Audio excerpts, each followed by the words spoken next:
दोस्तों स्वागत है आपका केडीबी इंडिया पर। दोस्तों आज हो चुका है 19 जनवरी 2021। तो आज की देश भर की टॉप न्यूज लेकर आए आपके लिए।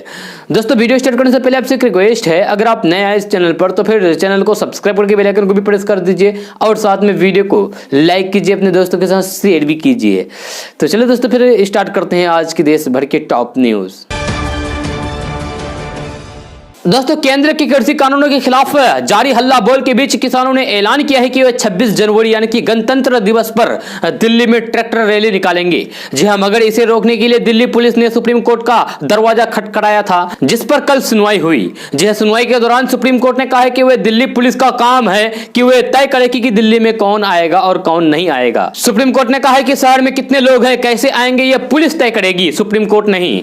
अब इस मामले पर बुधवार यानी कि कल 20 जनवरी को सुनवाई होगी। जी हां, सुनवाई के दौरान चीफ जस्टिस ने कहा है कि यह मामला कानून व्यवस्था से जुड़ा है और इसके बारे में फैसला पुलिस लेगी। इस मामले से निपटने के लिए आपके पास सारे अधिकार हैं। दिल्ली में किसे प्रवेश देना चाहिए, किसे नहीं देना चाहिए, इस बारे में फैसला करने का पहला अधिकार पुलिस को है। हम आपको यह नहीं बताने जा रहे हैं कि आपको क्या करनी चाहिए। इस विषय पर 20 जनवरी को यानी कि कल विचार करेंगे। पीठ ने कहा है कि दिल्ली में प्रवेश का मामला न्याय व्यवस्था से जुड़ा हुआ है और पुलिस इस पर फैसला करेगी।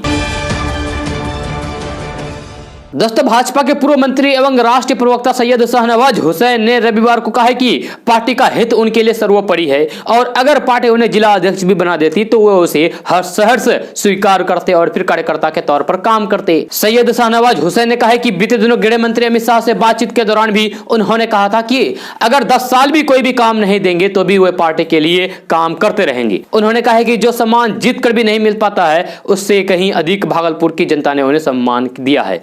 जी हाँ, मोहब्बत पर कमल खिलाने का काम मैंने भागलपुर में किया है। भाजपा सूत्रों के मुताबिक शाहनवाज हुसैन को पूर्व उप मुख्यमंत्री सुशील कुमार मोदी द्वारा खाली की गई सीट से मैदान में उतारा गया है। जी हाँ, बिहार विधान परिषद की इस सीट का कार्यकाल 2024 में समाप्त हो रहा है। टीएमसी प्रमुख और पश्चिम बंगाल की मुख्यमंत्री ममता बनर्जी के लिए इस बार के विधानसभा चुनाव में कड़ी चुनौती मिलने वाली है। जी हां, राज्य में भारतीय जनता पार्टी ने पहले से ही चुनावी अभियान शुरू कर दिया है। इसी बीच अब महाराष्ट्र की सत्तारूढ़ पार्टी शिवसेना ने भी पश्चिम बंगाल विधानसभा चुनाव 2021 के मैदान में उतारने का ऐलान कर दिया है। शिवसेना के संजय राउत ने रविवार को इस बात की पुष्टि की है। उन्होंने कहा है कि शिवसेना प्रमुख उद्धव ठाकरे के साथ हुई बैठक में यह फैसला किया गया है। जमीयत उलमा हिंद के राष्ट्रीय अध्यक्ष मौलाना अरशद मदनी ने लव जिहाद के बने कानून पर संविधान के दिशा निर्देश के खिलाफ और नागरिकों की स्वतंत्रता एवं उनके अधिकारों पर हमला करार दिया है। उन्होंने कहा है कि संविधान में देश के हर नागरिक को पूर्ण धार्मिक स्वतंत्रता प्रदान की गई है, साथ ही उसे अपनी पसंद और नापसंद व्यक्त करने का भी अधिकार मिला है। रविवार को मौलाना सैयद अरशद मदनी ने कहा है कि जमीयत ने ऐसे मामलों में पीड़ितों को कानूनी मदद उपलब्ध कराने का फैसला किया है। जहां उनका आरोप है कि लव जिहाद कानून की आड़ में एक समुदाय को यानी कि मुस्लिम समुदाय को निशाना बनाया जा रहा है। दोस्तों बेटी बचाओ बेटी पढ़ाओ अभियान को बढ़ावा देने के लिए सोलापुर शहर में यानी कि दिल्ली के सोलापुर शहर में मुसलमानों ने एक हिंदू लड़की की शिक्षा के लिए 55,000 रुपए का दान किया है। लड़की शायरी नरेश गुरमम पद्मशाली समाज से हैं। नीट परीक्षा में अपनी सफलता के बाद उन्हें BDS यानी कि बैचलर ऑफ डेंटल सर्जरी में प्रवेश लेना था, लेकिन परिवार की कमजोर आर्थिक स्थिति के कारण वे प्रवेश लेने में असमर्थ थी। जिसके कारण उनका डॉक्टर बनने का सपना अधूरा रहने वाला था। मुस्लिम मिर की रिपोर्ट के अनुसार सामाजिक कार्यकर्ता रविंद्र मोसाकी ने कहा है कि सायली की कहानी एक स्थानीय समाचार पत्र में प्रकाशित हुई थी। हमने इस मामले को गंभीरता से लिया और फिर सायली के लिए आर्थिक सहायता के लिए युवा मुस्लिम सामाजिक कार्यकर्ता हसीब नादफ से अनुरोध किया। जैसे ही मैंने हसीब के सामने लड़की की पूरी कहानी बताई, वे हरकत में आ गया और फिर अपने कुछ मुस्लिम दोस्तों को बुलाने लगा। आपको बता दूं कि मुझे उन मुस्लिम भाइयों को धन्यवाद देना चाहिए जिन्होंने इस लड़की की मदद के लिए उनके धर्म पर विचार किए बिना मदद की है। जी हां, ये हमारे बीच भाईचारा को फैलाने में मदद करेगा।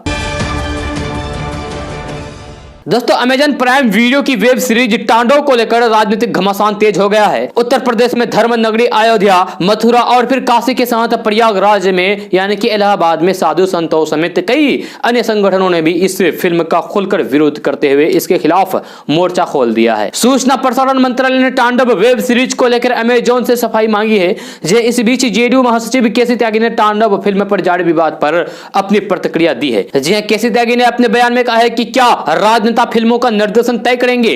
पहले ऐसे विवादों पर शिकायतें नहीं होती थी, दौर बदल गया है। तांडव फिल्म के जिन दृश्यों पर विवाद है उस पर जिम्मेदारी तो सेंसर बोर्ड की बनती है, और अगर यह सेंसर बोर्ड के दायरे से बाहर है तो फिर फिल्म निर्माताओं और फिर संवाद लेखकों को बदली परिस्थितियों में देखना चाहिए कि क्या ये समय काल परिस्थितियों के हिसाब से सही है या फिर गलत है। उन्होंने कहा कि कला और फिल्मों के बारे में मेरे जो अनुभव हैं उसके मुताबिक किसी भी समय में विवादों को लेकर पहले शिकायतें नहीं होती थी। दीवार फिल्म में अमिताभ बच्चन भगवान की मूर्ति के पास जाने से इनकार करते हैं और भगवान को इशारा करते हुए कहते हैं कि न्याय उनके बस की बात नहीं है, इसीलिए आस्था नहीं है, और फिर हिंदू धर्म के लोग भी इसको बुरा नहीं मानते थे। लेकिन आज वक्त बदल गया है, दौर बदल गया है, जरा सी बात पर हिंदू मुस्लिम करने लगते हैं और फिर कुछ भी करने लगते हैं। दोस्तों, अभिनेता नसीरुद्दीन शाह ने बॉलीवुड को कई सुपरहिट फिल्में दी है। जी हाल ही में उन्होंने लव जिहाद पर टिप्पणी की है। यह शब्द इसलिए उछाला गया है ताकि हिंदू और मुसलमानों के बीच एक दूरी हो। उन्होंने अपने जीवन के बारे में कई बात की है। कारवाय लव नाम के एक यूट्यूब चैनल को दिए गए साक्षात्कार में उन्होंने कहा है कि रत्ना पाठक से शादी करने से पहले मेरी माँ ने मुझसे पूछा था कि क्या वह शादी के बाद अपना धर्म बदलेगी। मैंने अपनी माँ के सवाल का जवाब नहीं में दिया। मैं हमेशा समझती थी कि मेरी हिंदू महिला से शादी करना समाज में एक उदाहरण होगा।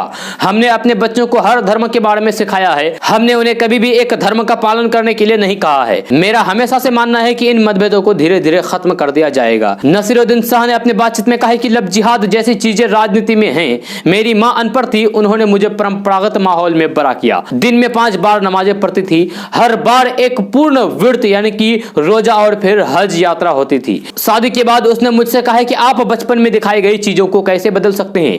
किसी का धर्म परिवर्तन करना सही नहीं है। नसीरुद्दीन शाह ने कहा कि समाज में जिस तरीके से खाई पैदा की जा रही है उससे मैं बहुत परेशान हूं। जैसा कि लव जिहाद का तमाशा चल रहा है, जो लोग इस शब्द को उछालते हैं उन्हें जिहाद शब्द का अर्थ नहीं मालूम है, नहीं पता है। इसके अलावा उन्होंने यह भी कहा है कि लव जिहाद शब्द को उछाला जा रहा है ताकि हिंदू और मुसलमानों के बीच खाई पैदा हो, अंतर धार्मिक विवाह ना करें। लव जिहाद के नाम पर युवा प्रेमियों के उत्पीड़न से उन्हें गहरा दुख हुआ है। दोस्तों, आज का न्यूज़ बस यहीं तक। कैसा लगा जरूर अपना सुझाव दीजिएगा नीचे कमेंट बॉक्स में कमेंट करके। अगर आप नए आए इस चैनल पर तो फिर चैनल को सब्सक्राइब करके बेल आइकन को भी प्रेस कर दीजिए और साथ में वीडियो को लाइक कीजिए, अपने दोस्तों के साथ शेयर भी कीजिए। तो चलो दोस्तों, फिर मिलते हैं अगले वीडियो में। जय हिंद।